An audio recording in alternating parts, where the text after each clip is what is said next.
How to prepare for MA Psychology first year exams in IGNOU. Now this is the exact video. I'm going to show you the blueprint of 6 steps that I would follow in first year if I have to appear for the exams. Hi, I'm Shweta, and if you don't know me, then you can read about me in the About Me section of this channel. And if you have not seen other videos, then you should watch the videos like statistics playlist, project playlist, or internship playlist to have an idea what psychology course is going to be like. Let's dive in the process. Step 1 is refer to the last year's question papers. I have already given all the ready material.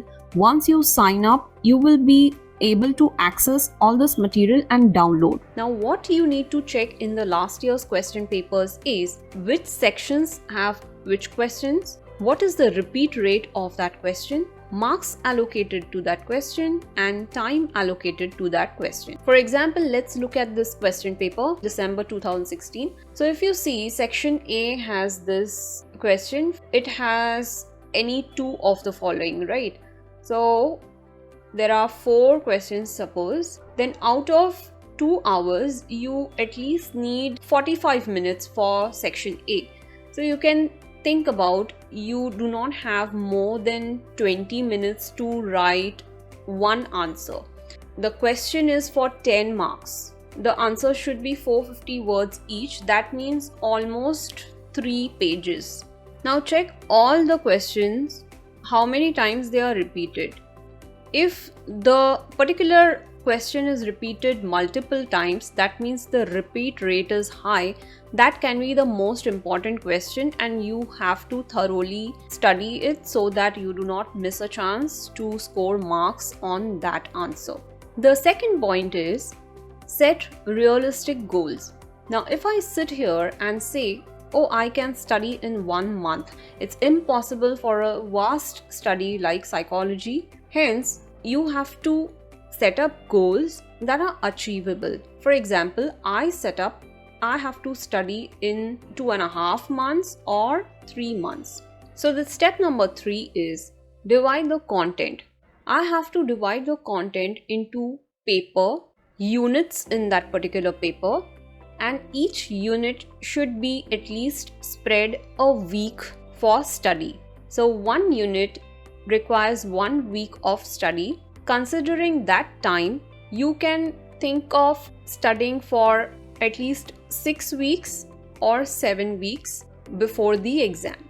This should be your realistic goal of studying in 6 or 7 weeks before the exam. Step number 4, plan a schedule. We will see a weekly roadmap using an Excel sheet. There are 2 formats that I am sharing. This is a mobile view, so if you look at this in the mobile, it will be easier to read. There is one desktop version also. I'm sharing both the formats with you. Now this is week number 1.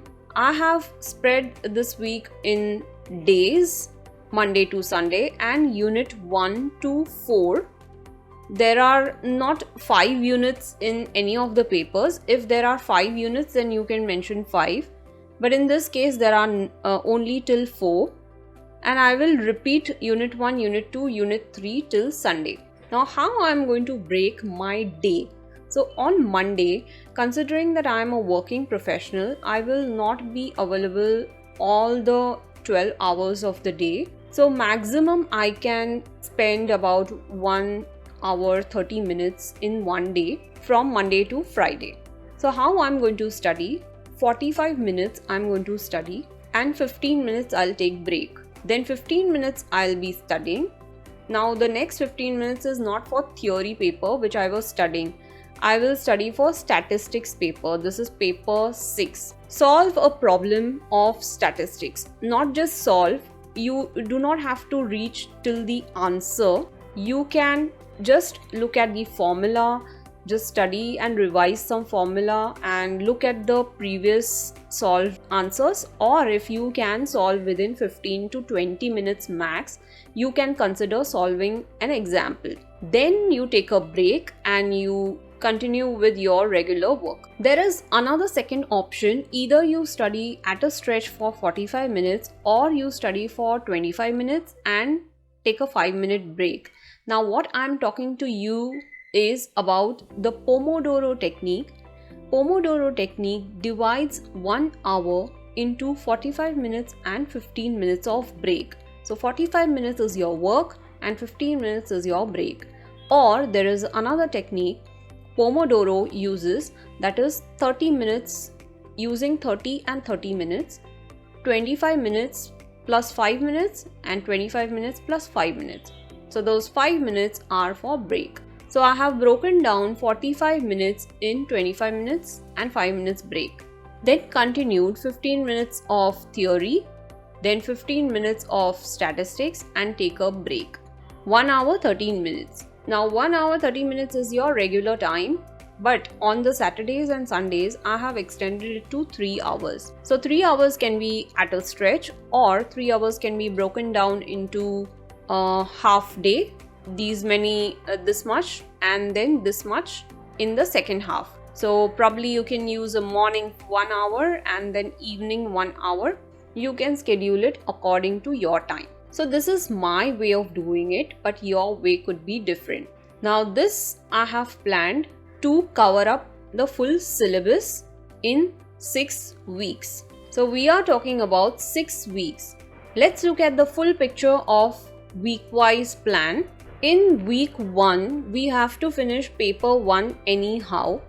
But in case if you are not able to study, for example on Tuesday you are not able to study, or Friday you are not able to study, okay, if you miss any day in between, do not repeat whatever was planned on Tuesday. Do not repeat on Wednesday. Just let the Wednesday plan go as it is. Okay, let the flow go as it is. So Thursday goes, Friday no work, Saturday, Sunday. As planned, it should go as it is. Now after week 6 or in the week 6 is planned in such a way that it is a revision week. Most of the things you will cover for statistics from week 1 to week 5. Till week 5 you would have covered most of statistics. Hence week 6 will be somewhat lighter and somewhat having less work. Now you can make week 6 as your revision week, and hence whatever is pending in such days you can put those tasks in week 6. So I hope you have understood that you are not going to carry forward anything to the next day. You have to finish whatever it is on the same day, and if you are not able to do that, then leave it there. Do not carry forward it to the next day. Next day you start with a new example, new answer. Here comes the step number 5, the most important and most interesting one, using AI ChatGPT prompts that are going to ease your life in studying. How? Let me show you. Go to chat.openai.com. The link is on your screen. If you are a new user to ChatGPT, you are using it for the first time, then you need to sign up using your email ID. Once you sign up, this is the screen you are going to look at. Now message ChatGPT. This is the prompt that you are going to enter. I am sharing this prompt. It's an example that you are going to use to prompt the ChatGPT. Now, how I have created this prompt, let me explain. Act as a psychology student. Explain is in simple words. Now whatever is in the bracket, okay, approaches to problem solving. This is from these are the IGNOU notes. As you can see on the screen, this is a unit 3 of paper 1, and I am studying 3.2 approaches to problem solving. So what I have given is first title for the ChatGPT, approaches to problem solving. Now including, there is a word in between, including what all things the ChatGPT has to include is all these points, 3 3.2.1, 3.2.2 and 3.2.3. So I have used all these and put it over here. Okay, I have just given some headers, not the entire title. I have given the headers comma separated. You can see there is a comma here, and I have given the entire thing. Explaining the prompt once again. Act as a psychology student, explain in simple words. Now whatever is in the bracket, just go on replacing that word, not the entire prompt, only replace this much according to what you are studying. Including what all has to be included. Now this bracket is these points that are under the header. So first was the header, second are all these points. These are the points that I have mentioned. Now write headers and with their content. You can say write headers with their content. Write content in bullet points. Now I'm going to use this prompt and enter. So what you can do is compare this with the exact answer that you have. And in the traditional approach, they have given some points. You can see there are most of the points exactly matching to these. Even the Gestalt approach, it will be like views problem solving as emphasizing insight and sudden realization, focusing on restructuring the problem, often involves looking at problems from different angles. These points become easy to remember rather than the entire solution.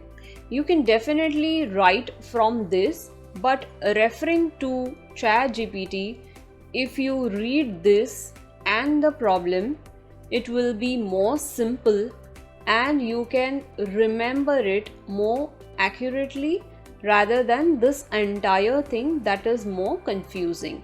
If you are feeling very overwhelmed with these long answers, then just remember a few points you have loaded from ChatGPT.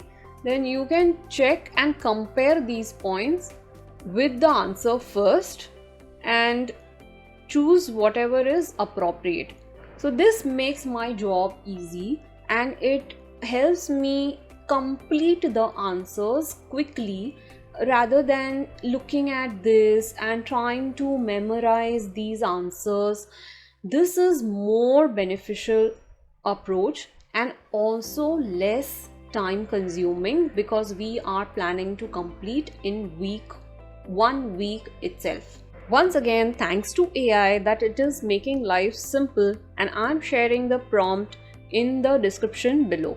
Now the sixth step is how to write in exams. What is the format of exam writing for IGNOU or commonly for MA Psychology?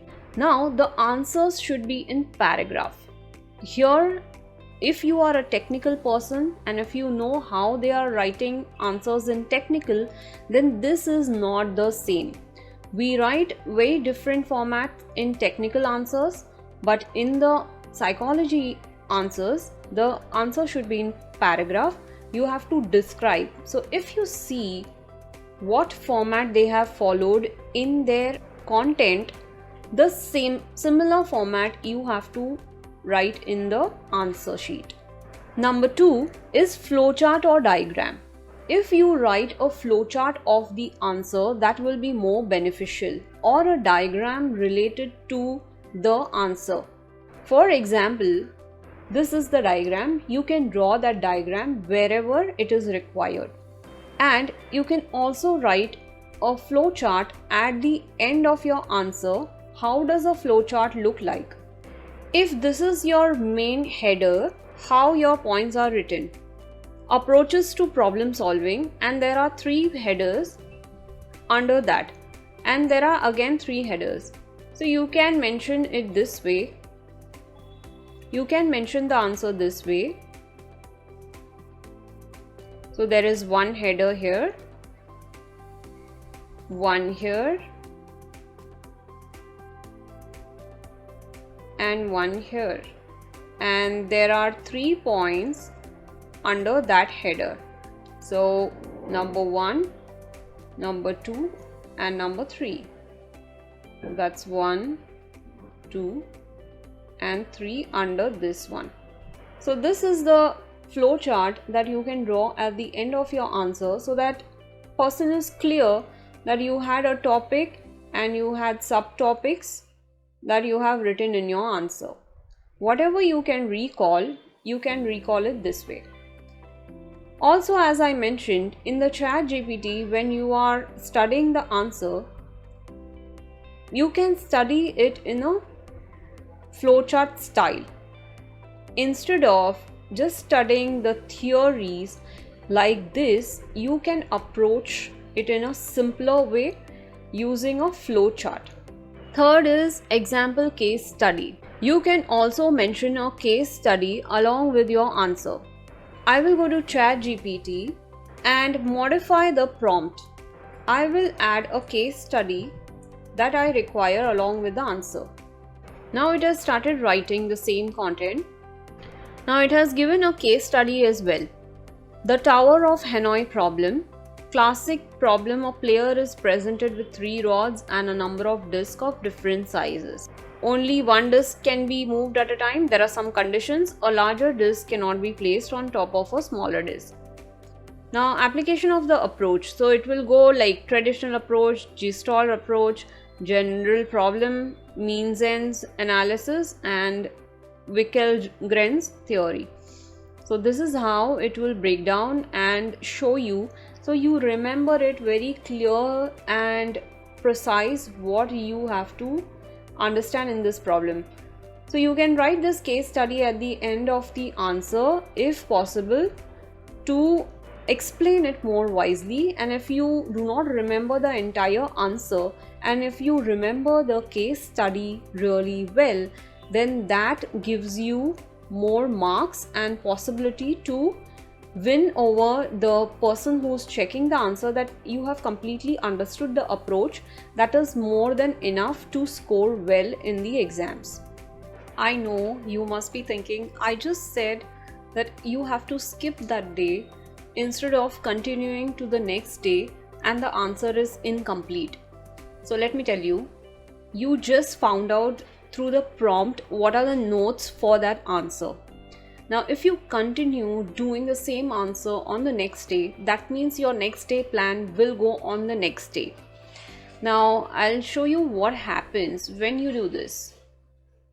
So when you do this, it's obvious that this was your day and you could not study halfway. For example, you have the ChatGPT prompt with you, you have your notes. It's okay if you do not completely study them. You continue to the next day and complete whatever was there on the next day.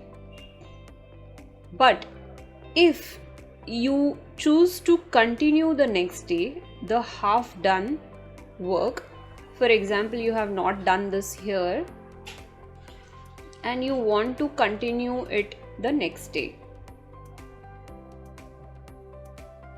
So this will be like, here you are doing the half day work and whatever was here, you probably could not finish it. Now why this happens is due to the fear of losing that day. For example, if I do not complete this day, already have a feeling that okay, I need to move fast because I'm losing the day. Now I go to the next day, again the fear kind of increases. If you are in self-control, definitely you will be able to complete. But if you are like, okay, I'm one day late, and if you start thinking a lot about it, you will miss this day. And it's possible that whatever you are studying, you will not remember or recollect it properly because it was done with a lot of pressure. So instead of this commotion here, you simply skip this here and put it somewhere in the backlog, which you can cover in the week number 6, and all of those studies you can cover in week number 6. So whatever is left for the day, leave it over there and completely start the new day fresh. So, if you have loved this video, then generously hit the like button, share with your friends who are planning to pursue MA Psychology with IGNOU or already in your batch, and subscribe to the channel. Keep watching. Take care. See you next time.